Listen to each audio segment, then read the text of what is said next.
Только не выдаем, что сейчас утро, и мы здесь собрались обсуждать вот такую вот важную вещь, как экипировка. Ребята, всем привет! Вы на канале Севендура.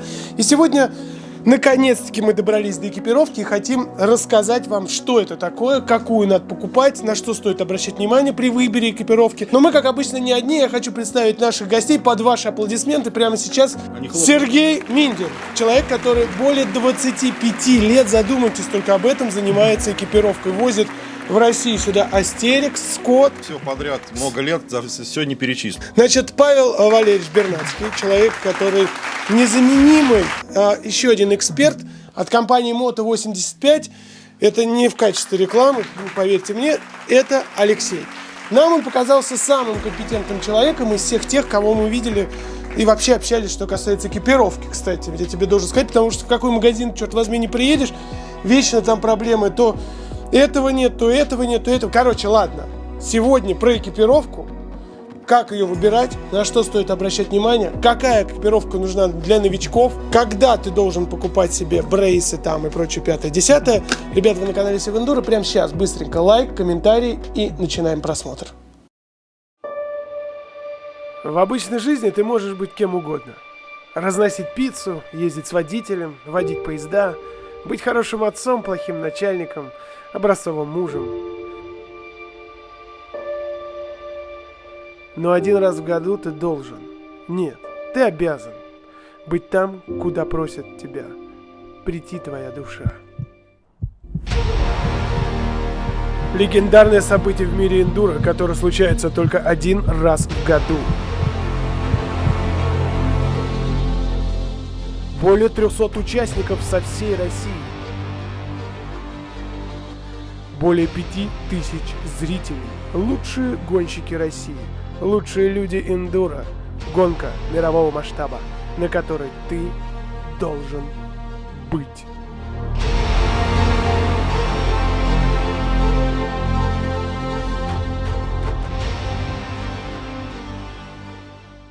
Вот мы с тобой очень много часто путешествуем в наших с тобой турах, на съемках, и часто видим экипировку, которая одета на ребятах. И у меня всегда один вопрос, Павлух. Вот ты как считаешь, насколько должна быть дорогая экипировка, чтобы конкретно вот в тот момент, когда она пригодится, она сработала?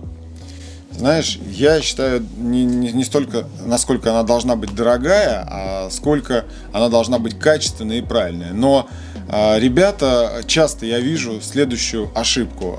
Покупают что попроще, что подешевле, мотивируя это тем, что мне с моим уровнем катания этого достаточно. Ну слушай, ты же сам, между прочим, до недавнего времени ездил не в Яма Customs, который, вот они, кстати, тоже мы сегодня о них будем разговаривать, поэтому, Митрошкин, привет тебе огромное, а в носках.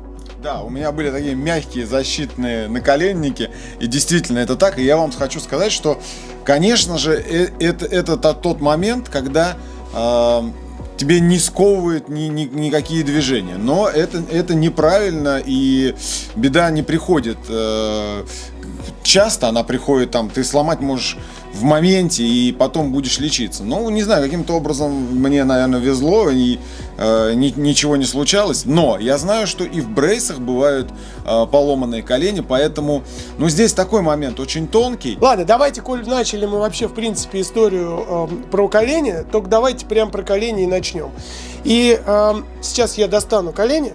Оригинальные. Наверное, одни из самых топовых, которые существуют на рынке. Ну, по крайней мере, не то чтобы топовые, но точно самые продаваемые.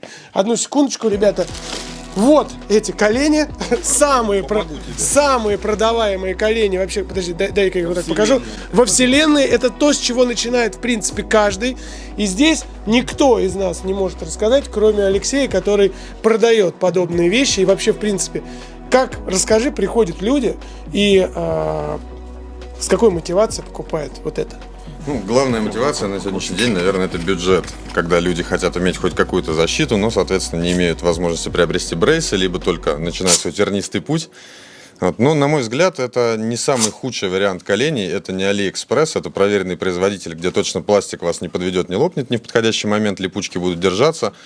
А так это наколенники, конечно, начального уровня. Не рекомендую их, да, щитки даже. Не рекомендую тем райдерам, которые уже претендуют на какой-то хард, даже light enduro. Это больше для софта, больше для каких-то начальных тренировок. Но в любом случае лучше, чем полное отсутствие вообще какой-либо защиты.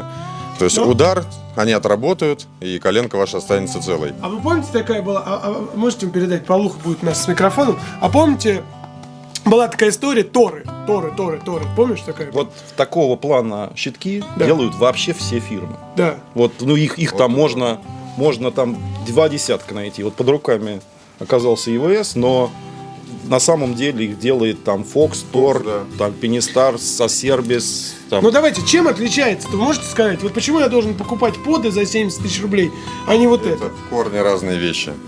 Ну, давайте В левой посмотрим. руке это защита колена просто от удара, какая-то, опять же, минимальная базовая защита. В правой руке это брейсы, так называемые. Они сделаны из жесткой рамы, имеют совершенно другую конструкцию и защищают ногу уже не просто от удара коленной чашки, а держат скручивающие нагрузки, все верно. Соответственно, защищают наш сустав от растяжений, разрыва связок, повреждения мениска. То есть, целый перечень таких достаточно серьезных травм. Но тут надо понимать тоже адекватно, то, что это не стопроцентная гарантия, не стопроцентная защита. Dual Axis появились в кадре. Это на сегодняшний день, наверное, вообще самые распространенные как раз наколенники. Это уже Среднего следующее, бюджета, да? Это да. после вот этого, когда приходят к ним. Да, это самые популярные на сегодняшний день колени. Они уже шарнирного типа, то есть сделаны по типу брейсов, но не имеют жесткой рамы, поэтому не держат, соответственно, скручивающие нагрузки. То есть, если их взять просто покрутить, то видно, что они относительно мягенькие. Слабые такие. Да, но все же они заходят в мотобот, являются его логическим продолжением. Конструкция достаточно жесткая и полностью обволакивает коленный сустав. То есть как-то даже при боковых падениях минимизирует возможность травмироваться, но, естественно, не спасет ваши связки там, от разрыва в каких-то пиковых ситуациях. Ты сказал, что эти наколенники нужны тогда, когда какие-то софт-покатушки, начинающий уровень. Так начинающий человек, у него больше ошибок, у него еще не поставленная езда, и он совершит вот эти вот... Мне кажется, ему наоборот нужна, чем больше защита, тем лучше.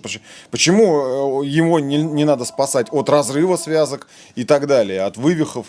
Нашим клиентам мы всегда говорим честно, то, что если позволяет бюджет, лучше выбирать всегда лучшие из экипировки, чтобы не проходить этот этап. Начальный уровень, средний, высший уровень – это, опять же, лишние деньги, лишние риски. Второй момент, каждый человек адекватно сам для себя понимает, как он будет кататься. Часть наших клиентов, они просто покупают мотоцикл, чтобы ездить по полям, по лесам, без претензий перепрыгнуть даже минимальное бревнышко, и там, как правило, список травм, он минимизирован. Ну а ты согласен с мнением, что новичку достаточно таких вот легких каких-то наколенников? В моем все-таки понимании нужно новичка как можно больше экипировать. Мне кажется, он Слушай, больше всех ошибок совершает. Нет, слушайте, вообще, честно сказать, у меня как бы система понятий про экипировку другая. Так, рассказывай. Значит, первое. Вот есть щитки за там 2000 рублей. 2 Ну, не надо, 2,5. 6 тысяч. 2,5. Вот эти А. стоят. В них ездить лучше, чем с голыми ногами. С голыми ногами, да, конечно. Дальше. Следующее. Это вот эта история, да, которая стоит, там, 6300. да, в районе 6-7 тысяч, да.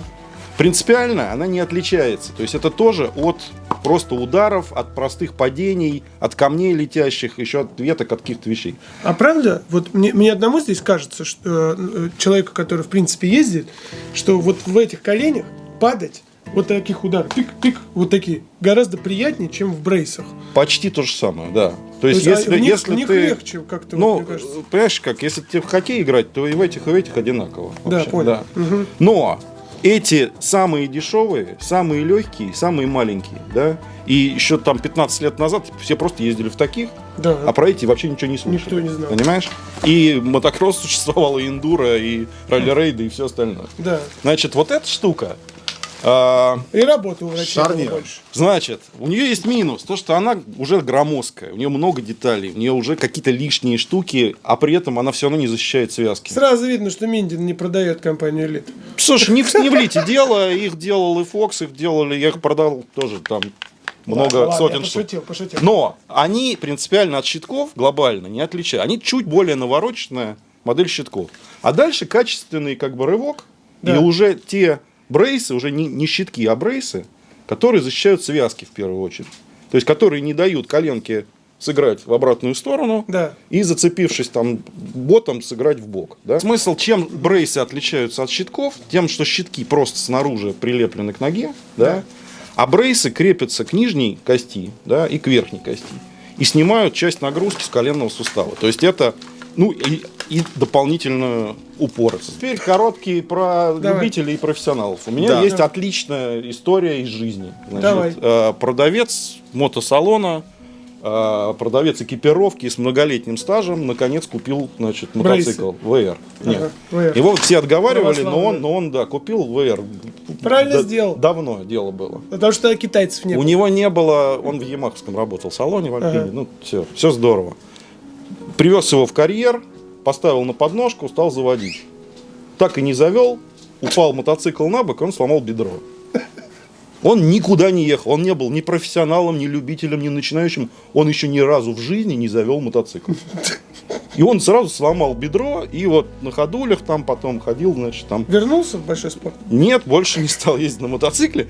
Значит, спасло бы его что-то, да, там какая-то защита, или не спасла? Это очень сложный вопрос, но когда люди говорят, я на питбайке езжу там по помойке, там, да, или у себя там, значит, ну а где еще Простите, ребята. И мне не надо брейсов, вот, да? и я вообще не прыгаю 40-метровые трамплины, пока только 25-метровые. Для моего уровня. Да, Для людей, которые ездят на питбайках, вот это уже вышка просто. Слушай, тут другая история. Ну, то есть, в общем, они говорят, я начну с этих, потом куплю через 2 года, накоплю эти, потом эти. Ну, а иногда у него бывает, что через уже месяц у него порваны связки. Через месяц у него операция на 200 Понятно, тысяч рублей. Да, что не у всех есть там 75, 80, там 90 тысяч рублей, да, на брейсы. Надо это понимать, да. Хотя починить колено в современных клиниках, да, стоит там от 150 тысяч. Это надо понимать, поэтому что покупая человек 300 с лишним, да. Ну, 300, сейчас, если две там какие-то уже, да, связки и так далее. То есть, в любом случае, это намного дешевле, чем лечить связки. Но, если у вас нет денег на какие-то достойные, там, дорогие, там, высокотехнологичные штуки, хотя бы, конечно, покупайте то, что вы можете себе позволить. И в чем Ну, понятно. Давайте мне быстренько составьте рейтинг колен. Это же больше всех волнует этот момент. Вот у нас сейчас есть все колени, кроме народных мобиусов. Дайте мобиусы нам. Мобиусы, без них нельзя. Потому что это, наверное, одни из самых таких доступных брейсов, которые вообще есть. Вот они. Значит, Митрошкин сразу сказал, мобиус фигня и не работает как брейс. Вот типа, вот это вот, видите, оно гнется. Вот видите, смотрите. Поэтому... Даже просто руками. Поэтому мобиусы не брейсы. Да, есть что сказать? Ерунда полная. Давайте, говорите. Нет, все полная ерунда, все работает. Как? Насколько? Все падения разные. Вот это что все, слушай, ко мне пришел один раз покупатель, Так. взял шлем и стал его вот так вот сдавливать и слушать, хрустит он или нет, понимаешь? И он определял, мне говорит, плохой шлем, дай другой. Я говорю, ты вот сейчас уже этот час купишь, понимаешь? Вот, еще немножко Не, ну понажимаешь. подождите, ну вот это, Ну при чем, ну что ты делаешь, У них понимаешь? другой принцип работы. И это, слушай, если бы мы были бы магазином на диване, мы бы сейчас пригнали трактор, переезжали бы эти Мне брейсы, нравится потом это. доставали бы их и говорили, Сжигали бы. да, смотри, они вечные, там, значит, поймаю. Да, вот, понимаешь, то есть вот это все работает, нет одинаковых двух падений. Нет, вот, знаешь, вот это вот может спасти там человеку жизнь. Мы понимаешь? работаем А может конкретно, Сергей Бедросович. Вот это как? Вот как на это реагировать? Митрошкин крайне убедителен в этом вопросе. Посмотрите, они же гнутся, а брейсы не должны гнуться. Вот посмотрите, как ходит шарнир. Ты на ногу одень и вот так поделай себе. Что ты сейчас делаешь? А я это делаю, потому Зачем? что, вот, например, астериксы так Да, не делают. но это так не проверяется. А как проверять? Не так проверяется так. Ты должен одеть, тебе должно быть удобно. Ты должен продать этот брейс там 3000 человек и узнать, что двое из них сломали ноги, понимаешь, а остальные спаслись там, понимаешь? Что было? Понимаешь, там пришло, вот опять-таки, у меня, например, там в Астерисках ездил, там, не знаю, Митя Паршин, да, сломал ногу. Я ему звоню, спрашиваю, как дело было. Он говорит, слушай, ну брейсы ни при чем, был винтовой перелом, да. То есть он как раз тоже цепанул ботом, и у него абсолютно на выпрямленной ноге прокрутилась там нога, сломался. Неприятно все, но тебе не помогут брейсы глобально от этого, понимаешь? Ладно. Они до какого-то момента тебе помогут, но это не панацея, понимаешь? Отличная есть тоже реклама, значит, шлемов Арай. Да. Да, в них было написано, что никакой прекрасный шлем не спасет вас от дурной головы. Так, переводим с японского, понимаешь? Поэтому нельзя так сказать, знаешь, там, вот это не работает, а это работает. Ребят, выбирайте то, что вам нравится, то, что вам удобно село по ноге. И слушайте, конечно, комментарии, Не советы, согласен. еще что-то. Сереж, но- ты понимаешь, что Не ты сейчас согласен. возвращаешь меня к носкам? А меня вообще куда-то далеко. Но мне было в них удобно, реально, они не сковывали движение, я в них выигрывал гонки, и я скучаю по ним, потому что эти наколенники жесткие, они мне сковывают Когда движение. Павлуха заходит Ну, в гараж, выбирает. хоть такой. я там и не чувствую их, да, но на ноге в сравнении Дайте с носки теми... нам, пожалуйста, в студию. Я хочу, чтобы брейсами. люди поняли, что такое носки. Это еще вот они. Мощные носки. Это Да. такие колени для новичка. Ой, точнее, эти самые локти для новичка. У меня были фоксовские, это лит, это еще вот эта вот пластиковая защита, у меня такой не было. О такой можно было Ладно, только ребята, мечтать в мое время. Давайте, значит, расскажите мне про Мобиусы, пожалуйста. Вот Ну, ключевой момент Мобиусов, то, что это совершенно другие брейсы по конструкции, нежели привычные нам, которые устроены на раме. Здесь система преднатяга тросиков, и понять их работу, вот так вот держа в руках и пытаясь их крутить влево-вправо, мы не сможем, так как это будет работать только на ноге при жесткой фиксации. И как-то сымитировать, опять же, это падение удара мы также не сможем. Но ключевой момент, что ни одни брейсы не дают вам вообще стопроцентной гарантии от того, что они вас защищают. То есть там Лид подводил статистику, примерно 30% они гарантируют на то, что спасет ваш мениск от повреждения, связки минимизируют риск повредить там на порядка 50%. То есть это не стопроцентная панацея, то, что вы не травмируетесь, и, как правильно сказал Сергей, там многое зависит от фактора, как вы упадете, когда, при каких обстоятельствах.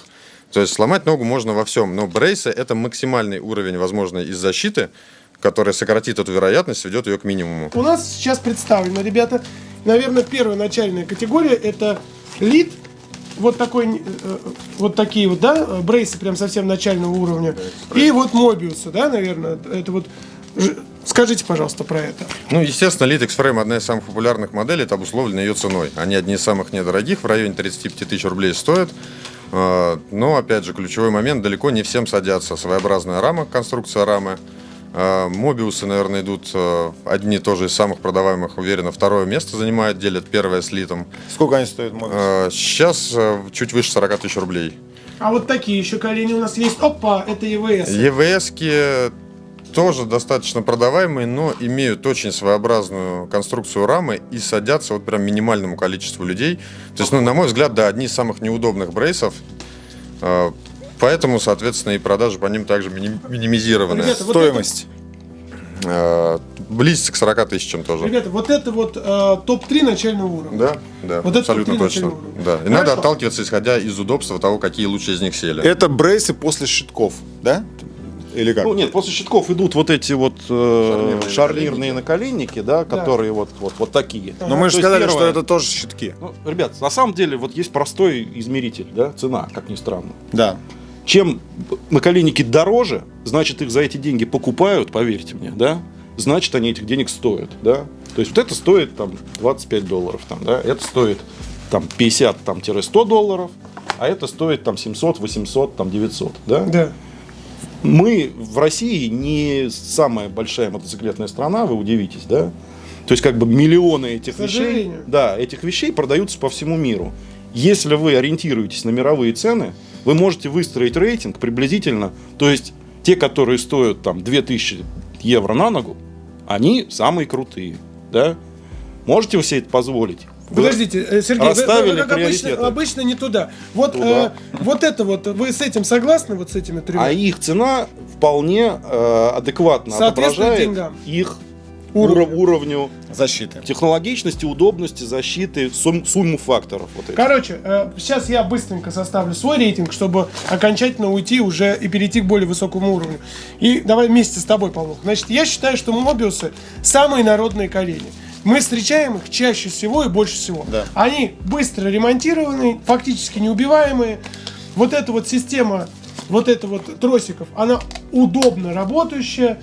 Ребята из Мобиус ворвались на рынок. В каком году? Вот совсем же недавно это случилось. Ну, порядка там 4-5 лет Да, назад. 4-5 лет назад. И, в принципе, вот это, по всей вот этой отзывной истории такой must-have. То есть то, с чего, наверное, начал бы я. Оптимальная цена. Да, оптимальная цена. Вторые колени, которые можно уже называть коленями, я лично видел, как вот эта штука развалилась у одного товарища. Часто... Расходник. Расходник. Это расходник. В принципе, Вот, сам видишь, производитель подразумевает то, что это расходная часть. Она гасит жесткий удар, спасая тем самым коленку, но жертвует собой на месте крепления. Стоит, кстати, достаточно дорого, 4000 рублей, это тоже надо учитывать. Вот, поэтому поставим их на второе место по этому самому. Согласен? Этот расходник разваливается при ударе внешнем, да? Да, ну непосредственно удар Короче, жесткий. То есть при каком-то подрамник, бытовом, как да, там Husqvarna. зацепились за дерево, там ничего не случится. Но при жестком ударе, конечно, отрабатывает. И третье, наверное, самое сложное колено, это ЕВС, только потому, что оно садится не всем, оно очень массивное, прям очень массивное. Но зато, если честно, оно прям, вот мне кажется, крайне вот такое прям... Не надо так делать. Это Митрошкин меня так научил. Ну, не слушай. Ребята, мы отправляемся на рекламу. Вам спасибо большое за то, что смотрите, потому что сейчас начнется здесь драка. Драка, да.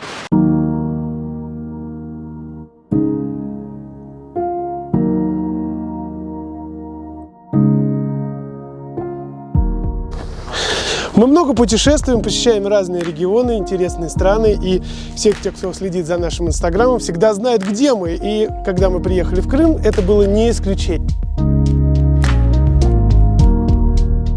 Да, мы в Крыму, и компания Drive Energy предоставила нам этот прекрасный, интересный байк, за которым мы, кстати, гонялись довольно давно. Это электрический мотоцикл полностью, в котором есть сцепление и коробка передач. Можно сказать, вершина китайского электрического мышления. Павлух обязательно вам расскажет про этот мотоцикл более подробно, покажет, на что он способен. Ну а главное, он прожил на этом мотике 4 дня, ему действительно есть что про это рассказать.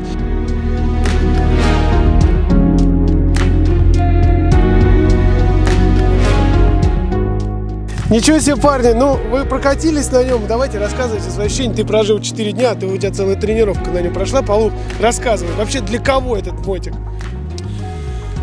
Этот мотоцикл для начального уровня эндуро. Ну, мое такое впечатление, но есть большое но. Прежде чем выезжать на какое-то классическое эндуро или небольшой рельеф и учиться по рельефу ездить на нем, нужно сделать подвеску, нужно что-то с ней сделать. Она здесь не рабочая совершенно. Я не знаю, что нужно сделать.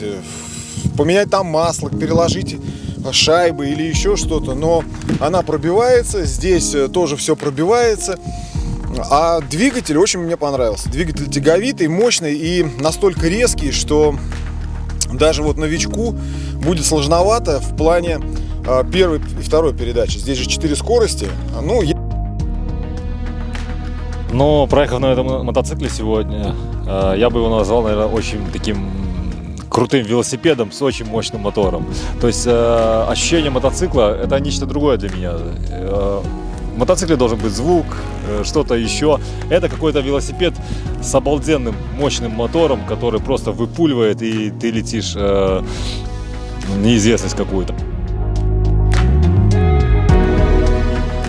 Неоднозначное мнение, на самом деле, об этом мотоцикле. Он вроде бы, с одной стороны, просто прекрасен, а с другой стороны, мы его просто ненавидим. Потому что сразу много чего нужно с ним понимать, делать. Выбор, в общем-то, за вами, друзья. Наше мнение, оно, как обычно, честное и правдивое. Поэтому продолжайте смотреть видео. Ну, а мы дадим жар-то еще мотику. Давай. Давай, поехали. Спасибо, друзья, что посмотрели рекламу. Для нас это очень важно. Это поддерживает наш канал, дает возможность нам и мотивацию для съемки, покупать новое оборудование и, конечно же, делать хороший контент. А я напомню, что мы сейчас выбираем, так уж получилось, топовые колени, топовую экипировку и вообще размышляем, показываем ее плюсы, минусы и все такое. Сергей согласился с большими трудами, с нашими доводами, что вот это все является топ-3 начального уровня. Значит, я хочу напомнить, что это ЕВС, 3-е место. Второе место это у нас Лид. И первое место из-за народности и неубиваемости это Мобиус. И Митрошкин, конечно, сейчас вышел. Вышел из чата. Давайте, говорите, вы хотели сказать. Верните Митрошкина в чат. Давайте так. Значит, на одной стороне рейтинга кастомные наколенники. Иностранного, российского, прочего производства. Кастомные. Они немножко в стороне. Потом идут универсальные, технологичные брейсы с размерами, да, которые S, M, L, XL вы можете выбрать по 4 размерам, по 5, настроить под себя, подкрутить, что-то подвинтить, сделать. Да? Да. Ниже них находятся шарнирные наколенники, то есть не просто щитки, а с 2 заклепками. Да. И в самом низу, без заклепок, обычные самые щитки. Опять носки мои Вот упустил. А где носки? Носки твои На работе. вышли из рейтинга из этого, да, за кадром. Я хочу сказать, что ты заблуждаешься в одном, что мы-то говорим сейчас про стоимость. Ты поговоришь про понятие, как обычно, а мы про стоимость с Алексеем. Алексей, ты хотя бы меня поддерживаешь? Да, конечно. Да. Касаемо стоимости, единственное, добавил бы еще под К4, они вот, вписываются тоже в средний ценовой сегмент, стоят ниже 50 тысяч рублей. Ну и, наверное, А чем хороши они? Вот, кстати, мы как-то вообще мимо них прошли. одни из самых легких на сегодняшний день, самых удобных касательно рамы, то есть, ну, самое большое количество клиентов, когда подбирают брейс, это большинство людей, Им они подходит, садятся, да? да, максимально А универсальные. вот то, что он на резинке, вот здесь вот в серединке, ничего? Ничего, абсолютно. Это свой шарнир, Human Motion система, запатентованный, также проверенный уже. Они сделали их максимально простыми, максимально легкими, чтобы адаптировать их не только в мотокросс, но и в различные виды спорта. То есть там условно горнолыжка и сноуборд. Да, максимально универсальные. Ну вот скажите. Но есть один параметр, вот я сейчас не называю фирму, да, хочу назвать. Вот смотрите, вот эта толщина, да? Да. Вот производители мотоциклов бьются там, наша там Kawasaki на 3 миллиметра уже, чем прошлого года, там, да, КТМ там на 2 миллиметра с половиной сделал бак удобнее, уже там что-то такое, да? Да. И тут вы такие одеваете наколенники и добавляете 3 сантиметра к ширине вот этой. 3 сантиметра добавить, это не всегда плохо-то так. Ну, смотря куда, согласен, да. Вот. Но это очень важная в спорте история, чтобы у вас вы приседали, а не как на лошади Но ехали. подожди, ты хочешь сказать, Вот что этот плохие параметр наколенники? очень, ну, вот в этих, и вот, например, в этих наколенниках, Да. это катастрофа, ребят. Вы приедете к баку вперед, и вам нужна растяжка, как у Алины Кабаевой, понимаешь, чтобы там ехать. Алина Кабаева вообще, знаешь, не говори, нас канал закроют. Хорошо, все, не говорю. Утяшу хотя бы. Извинись. Извините. Извините, Алина. Извините, Алина, мы не хотели. Да, Да. Ладно, не будем дальше продолжать. Так, ладно. Вот, в общем, вы поняли, что Мы всё поняли. это важная история, да? Ширина вот этих штук, да? Они должны у вас помещаться в штаны, они не должны протирать вам мотоцикл. Вы не должны приседать как кавалерист на мотоцикле, да? А это все про наколенники история, да? Вы должны приходить к баку, уходить назад, вперед, двигаться, перемещаться. При этом чувствовать еще. Да, при этом их при этом иметь защиту колена. Это сумма факторов, она сложная. Знаете, меня на самом деле здесь такой момент, когда ты отдаешь 50 тысяч рублей за колени и получаешь вот эту вот образную надежность. Ну, я же инвестирую в свое здоровье, черт возьми. Да. Да, и поэтому, конечно, здесь нужно относиться серьезно к этому делу. Ладно, переходим к другому, более высокому классу, если уж никто здесь не против. Это отдельная категория, как Сергей сказал. Вау, это под К8. Стоимость этих колен, ну-ка. 67 тысяч, вру, по-моему, уже даже 71 тысяча рублей на данный Потом момент. у нас второе колено. Это у нас Астерикс. Как правильно, Астерикс или Астерикс? Астерикс. Паш, Астериск. микрофон. Астериск Carbon Cell. Так называется. Да, Carbon Cell. Значит, и третий у нас рейтинг. Это то, что вообще, можно сказать, православное здесь. Нет, у нас же еще есть просто Астериксы.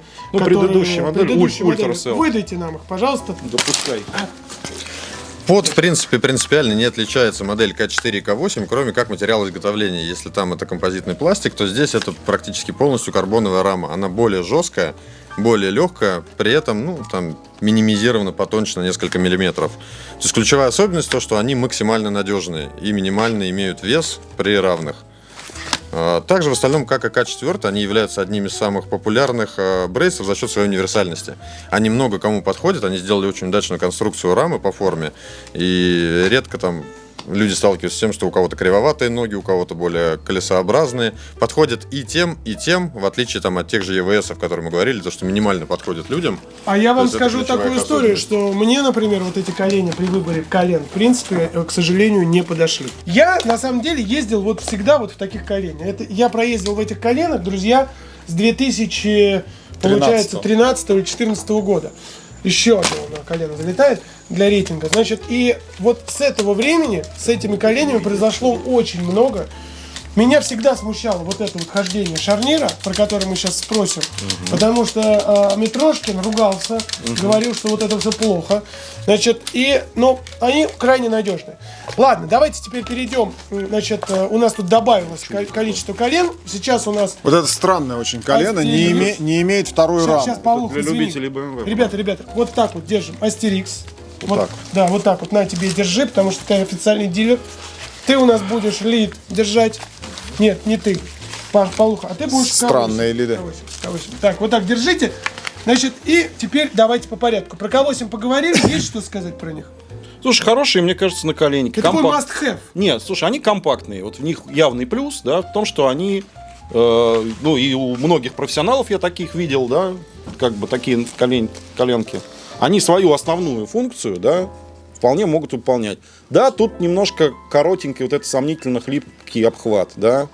Да, мне кажется, толстоватая вот эта вот история, там вот, ну, щиток может быть более выражен. Но, опять-таки, люди не зря его делали, да. Для тех, кто выбирает компактное, легкое, миниатюрную какую-то штуку, да, хорошо, не знаю, моется керхером, там, знаешь, еще какие-то параметры свои, да. Если оно вам на ногу сел, как домой, да, то отлично, что ездите в них, они вам вполне пойдут. Ничего плохого сказать не легкие, можешь, да. что ли? Ну, ты знаешь, глобально нет. Мне кажется, что сама идея правильная. Как вот современное вот это вот, значит, шарниростроение идет приблизительно вот в ту сторону. Ладно, теперь давайте-ка быстренько вот про эти колени. Эти какие-то очень странные, Мне кажется, они не имеют вторую раму. Они, видишь, не имеют второй рамы, друзья. У них вот есть, но вот этот... Зато вот здесь вот очень все мощно и сильно. Алексей нам сейчас про них расскажет. Да, на самом деле они больше всех смущают людей как раз отсутствием второй стороны шарнира и полноценной двухсторонней рамы. Эти брейсы были разработаны как раз для фристайлистов, либо людей, которые любят максимальный контакт с мотоциклом, вот как раз то, о чем говорили, ширина шарнира. И ошибочно думать, то, что они не защищают, либо защищают как-то сустав с одной стороны, потому что они имеют в этом месте верхней точки упор. По той же аналогии, как и с шарнирной части. То есть шарнир фиксирует сустав с одной стороны, упор с другой стороны, и получается абсолютно та же самая конструкция брейсов. И они также жесткие на скручивание, потому что сделаны полностью из карбона, максимально жестко. То есть вот скрутить мне их не удается от слова совсем. И подгонка по верхней посадке осуществляется тоже регулировкой, чтобы как раз верхняя часть полноценно прижималась и не было никаких проворотов.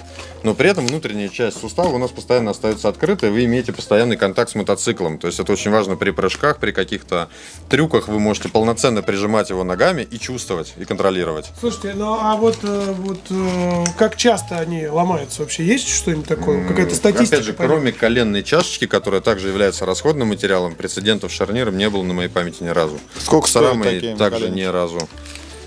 Стоят они в районе 35 тысяч рублей. Да, достаточно недорого. Так это надо в ту категорию. Они в этот... Да, они вписываются в начальную категорию по цене, именно по уровню защиты, на самом деле не уступают, ну, и, честно говоря, на мой взгляд, даже тем же самым К8, потому что рама здесь действительно невероятно То есть, жесткая. получается, что совсем за недорого можно купить действительно серьезную защиту Да, и качественные колени. Но это может быть и не так, потому что Сергей...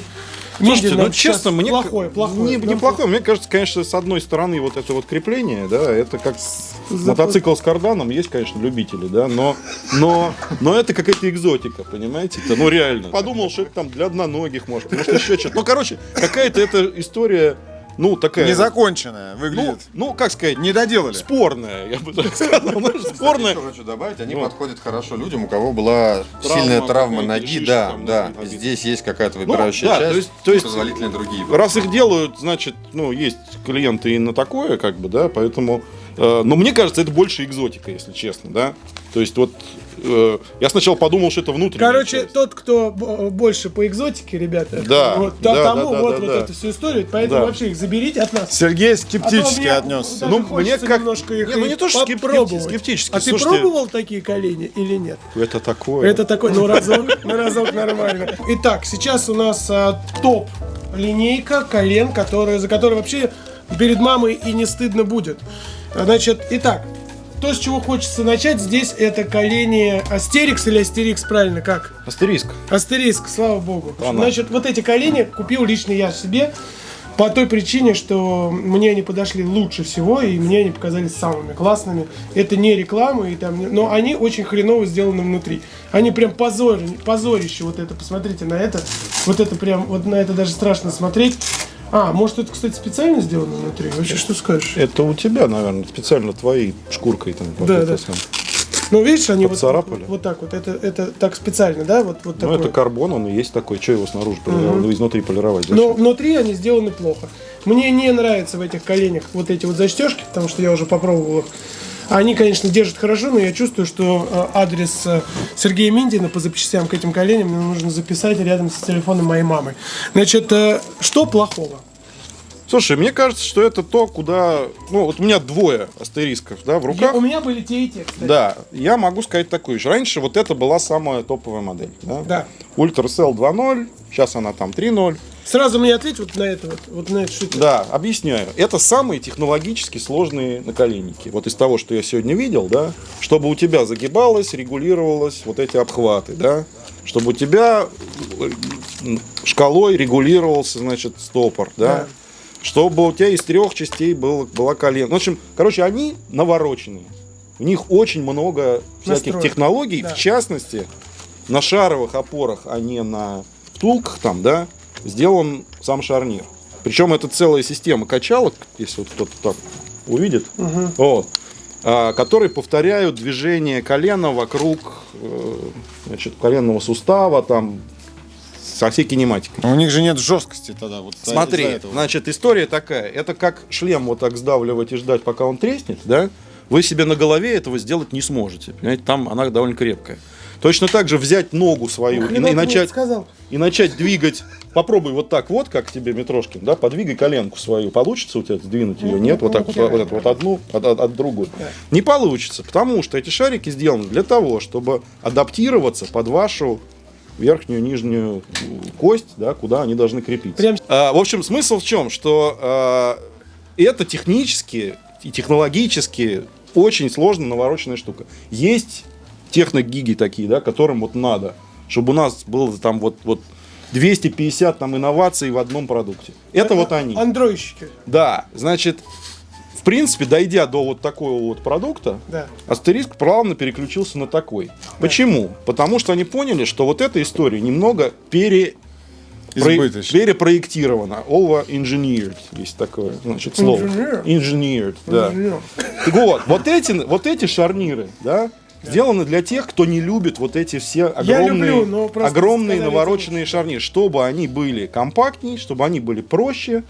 Они все равно не вечные, и нету смысла делать вечные наколенники, да, потому что вы... То есть ты хочешь сейчас сказать, что я 70 рублей отдал, 61 тысячу вот это вот, я помню, значит, они стоят? 67 или... Да, что-то такое. И они не вечные? Нет?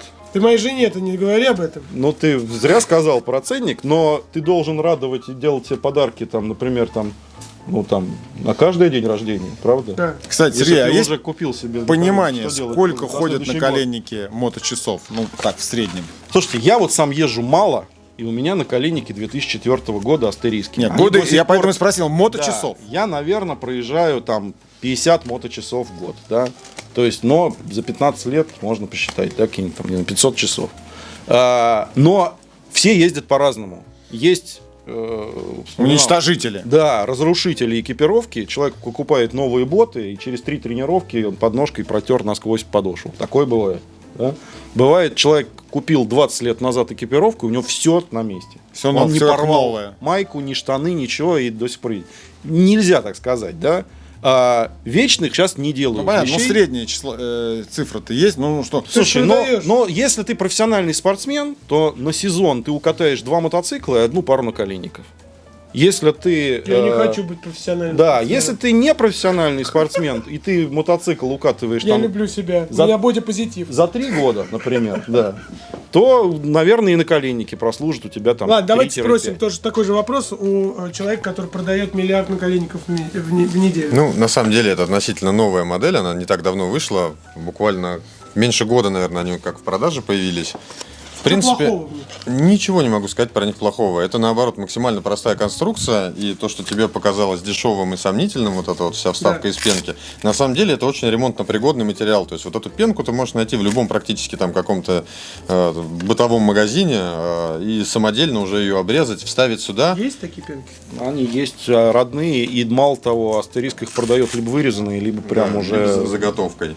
просто прямоугольные куски. Подрезать под себя. То есть, наоборот, они, как отличие там, от ньюселлов, они минимизируют какое-то там наличие количества огромного расходных запчастей, там, перемычек, сложных там каких-то соединений. Максимально простые, легкие, удобные брейсы, которые у нас, кстати, купили в первый же день, как только они у нас появились. Человек приехал и взял на смену как раз вот таким брейсом, где уже были расшатаны полностью все шарниры. На тот момент их не было в наличии, то есть починить он их тоже не мог. И, в принципе, человек сказал, что я устал от этой истории постоянно подкручивать, регулировать, там, чинить. Приехал, взял их, вот катается он дольше всех в районе года уже. Никаких прецедентов, вплоть до того, что даже ремешки еще не спрашивали на замену. Ну, я могу сказать так, что их по стране, вот таких наколенников, катается около 200 пар уже. Значит, они вот тоже Ты их возишь в Россию? Ну, мы их дистрибьюторы с 2002 года, по-моему, фирма Астериск. Это америкосы, да? Это американо, они сделаны в Америке, в Калифорнии, они сделаны Калифорния. из... Вот так, смотри. Да, Калифорния. да. Там на коробке написано, видишь, это Proudly Да. made in USA. Значит, они сделаны из... Правда из Америки написано. Да, правда сделано в Америке. Вот, значит, я не специалист, это к Митрошкину, но это какой-то новый карбон. Он прочнее, легче, тоньше, лучше, там, в общем, какой-то космических, значит, каких-то технологий. И действительно, вот этот наколенник весит в размере L, я взвешивал что-то 620 грамм. Да, чуть больше Это мало? Это, охренеть, если сравнить, это почти в 2 раза. Короче, парни, легче вот я этого. вам расскажу про Легче вот ощущения. этого. Ну, папа, возьми. Подождите. вот две руки. Я вам расскажу про ощущения, которые я испытал, когда делал эти наколенники. Я вообще забыл, что, ну вот прям, что у меня наколенники надеты. До этого я ездил вот в этих гробах, и действительно они очень сложные. Они очень рвут экипировку. В них вот это вот все, блядь, болтовня, вот это все, они сползают, наползают, натекают. Нижняя часть, которая не позволяет застегнуть нормально Ну, мотоблок. нет, на самом деле все мне позволяло, я отъездил много лет, но так или иначе, ощущение после этих колен, вот на те, оно катастрофически приятно. Ребята, теперь переходим, окей, с этим разобрались, и теперь последний наш представитель по коленам, это Yami Customs. А еще под... Мы уже поговорили про под. И теперь мы переходим к самому последнему нашему представителю, это Yami Customs. Это не самая лучшая модель. Я говорил Павлу взять Yami Customs, потому что он единственный, у кого они есть, но он, как обычно, их забыл. Но... Почему забыл? Как почему? Потому В носках приехал сегодня. Ну, память такая. Ладно, Паш, значит, давайте быстренько я расскажу про Yami Customs, а потом спросим мнение у каждого. Ты, конечно же, расскажешь про ощущения, потому что ты единственный счастливчик, у кого они здесь есть. Значит, и отъездил ты в них почти уже год. Значит, ну второй год, скажем так, начинаешь ездить. Yami Customs, колени, которые относятся к той самой категории, когда это вот кастомовские штуки делают прямо по тебе, по твоему слепку. Действительно, очень много вопросов по удобству с этими коленями. Многие ребята нам написали, что они неудобные. Я не знаю, честно, я не пробовал, но я прекрасно знаю человека, который их делает, и вижу, сколько сил, любви, энергии он туда вкладывает, и насколько они сильно продвинулись в этой истории. Потому что аналог, правильно Паша сказал, эти колени стоят каждый свой рубль. Вот давайте так. Паш, как ощущения от этих колен? Ну, во-первых, вот то, что мы сейчас видим в руках, вот у меня, они ну, несколько хуже, чем то, что у меня действительно есть. Да?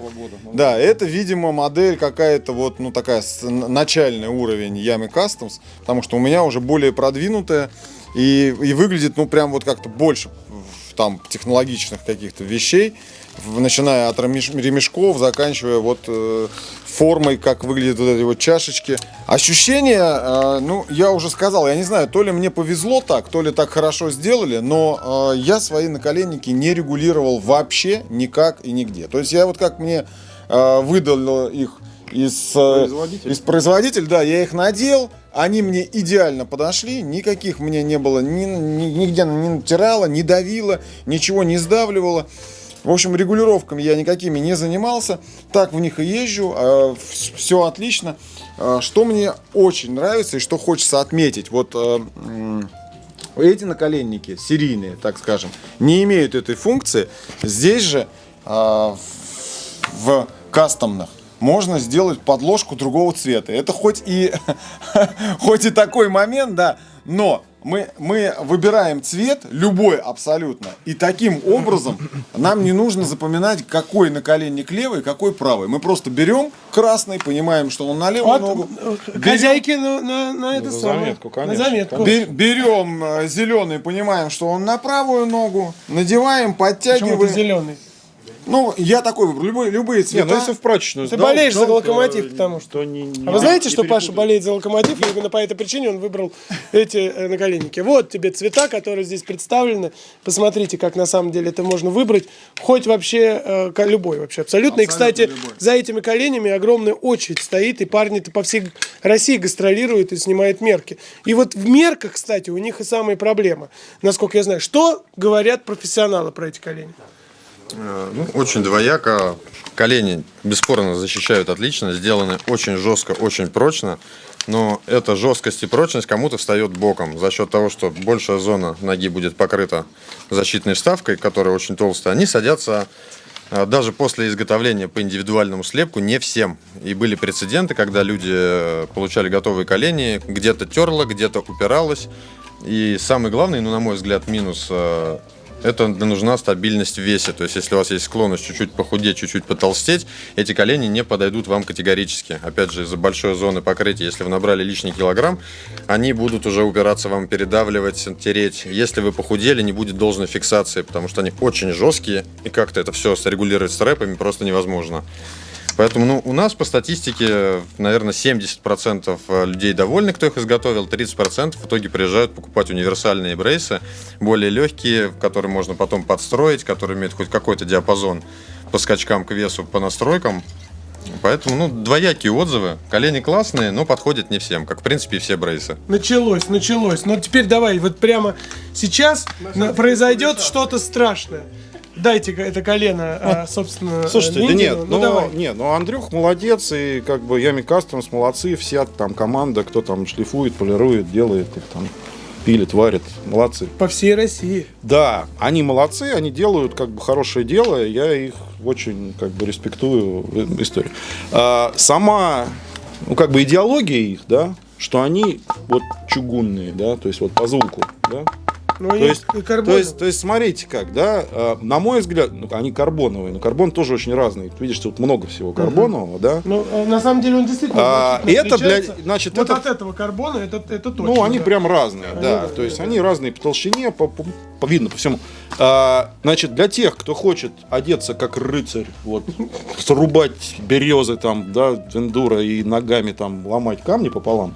Это их тема, да, то есть потому что когда нужна вот прям максимальная там пуленепробиваемая какая-то защита, есть такие клиенты, я считаю, что ну это вот для них классно, да.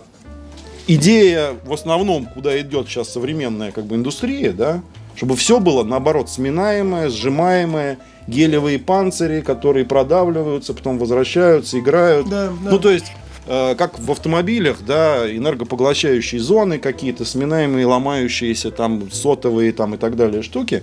Вот это другая идеология.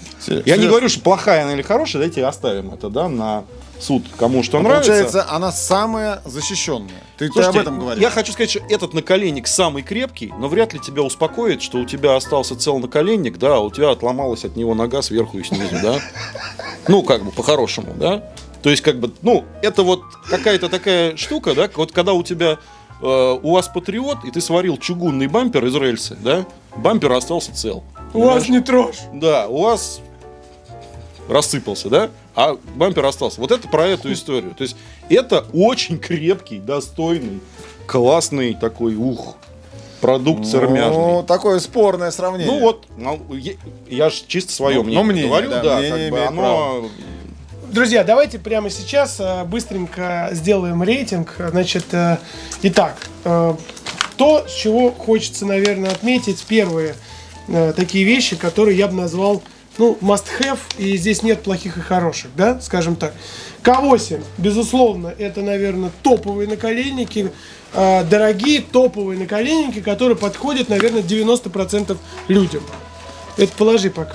Значит, вот этот наколенник старая модель, и, как ты правильно выразился, тоже, наверное, продали их больше всего на планете Земля. очень много. Значит, и вот следующие наколенники, про которые хочется разговаривать, и, так сказать, их меньше всего, и они более такие, не знаю, профессиональные или для вот таких вот ребят, это вот эта вещь, потому что она очень легкая и очень спорная в качестве защиты для меня. ты поездишь, расскажешь нам, правда? Да, безусловно. Об И, этом, да. конечно же, Yami Customs. Значит, какие колени выберете вы? Будут это дорогие, будут это дешевые. Вот давайте немножко про это. Все-таки рекомендации для новичков. Какие колени для новичка? Так, если я начну про экипировку говорить, то я скажу, что надо все-таки тоже, например, да, вот ты пришел в магазин, у тебя нет ничего, Да. Колени это где-то третья позиция. Первая это шлем-очки, вторая мотоботы. И третья это колени. Планируйте свой бюджет, выбирайте то, что вам удобно, то, что понравилось, и в вашей ценовой какой-то категории. Я бы вот так, конечно, советовал. Я бы также рекомендовал отталкиваться исключительно от бюджета. Конечно, если бюджет позволяет, берите сразу брейсы. Абсолютно лишними они не будут и точно не помешают вам. Если бюджет не позволяет, лучше взять хоть какую-то защиту, чем полное ее отсутствие. Даже катаясь, как я говорил ранее, по полям софт-эндуро, никто не защищен от какого-то случайного падения, внезапного фактора, камушка там или ямки. И при неудачном стечении обстоятельств можно получить достаточно серьезную травму. В принципе, игра просто не стоит свеч. Ваша защита – это ваше здоровье и инвестиции в самого себя в будущем. Поэтому... Сказал, конечно, красиво. Я добавлю, все-таки я остаюсь при своем мнении, что если вы новичок, то нужно максимально себя защищать. И только тогда, когда навыки растут, возможно отходить от какой-то защиты в сторону ослабления этой защиты, а не наоборот, как некоторые новички говорят, что мне не нужна защита, я катаю вокруг помойки, как говорит Серега. Такое ощущение, что вы заканчиваете этот выпуск, потому что это не так. Я вам скажу, мы только подвели итог по коленям. Значит, поэтому все спокойно. Сейчас мы еще поговорим о шлемах. Уже 5-й час. Да, это потому что вы много разговариваете. Значит, потому что много разговариваете и мало пьете. Значит, сейчас поговорим про шлема и мотоботы. То, о чем, в принципе, то, для чего вас сюда и позвали. То, с чего надо начинать. Да, то, с чего надо начинать. Ребята, спасибо, что смотрите. Значит, коленями определились. Если есть вопросы, обязательно их задавайте. Вот эти люди, которые сейчас присутствуют, Алексей и Сергей, будут смотреть комментарии. Да, и отвечать. Да, и отвечать. За свои слова. Да, за свои слова. Значит, а мы продолжаем, и сейчас переходим к чему? К мотоботам или шлемам? Нет, давай с шлема начнем. Начинает всегда шлем выбирать первый, поэтому... Давайте тогда сейчас начнем в шлеме. Ребята, спасибо, уходим на рекламу, а потом переходим к шлемам.